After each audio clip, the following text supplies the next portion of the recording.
Hi mga lalabs, dito naman ulit tayo sa isang bahay. Papasukin natin yan kung ano ang laman. Ipapakita ko dahil ngayon ko lang ito na na open siya, na tiyempuhan.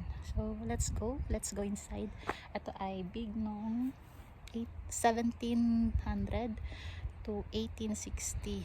Ayan. So let's go inside. So ito pala yung makikita natin. Entrance. Ang laki, diba? Kahit ganun lang. Pasok tayo sa loob. Siguro allowed naman tayo pumasok to share this sa buong mundo, diba? Sa makakita ng vlog ko. Ito ay real vlog talaga.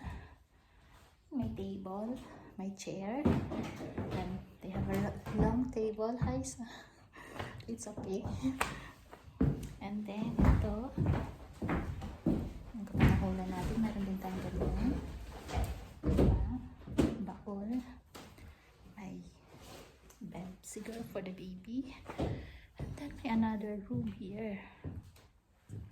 Ayan, look. Meron ding kasama tayo. Ayan. Ayan. May oven. Small bed. May shoes pa dyan. And then, see guys. This is the history. It's very nice. Diba? So, ayan ang makikita natin. Siya naman, nag-note down. So, yan ang nasilip natin sa bahay na to. Diba?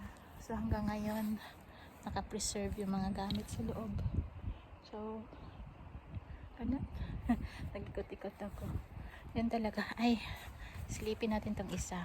Ang alam ko, ang isa na to ay ano na mga hayop. Para sa mga hayop ba? Yan. Tingnan natin. Ulit tayo. Yan. Ito yung mga tupa nila noon nakalagay. So until now, ka-preserve ulit. Diba?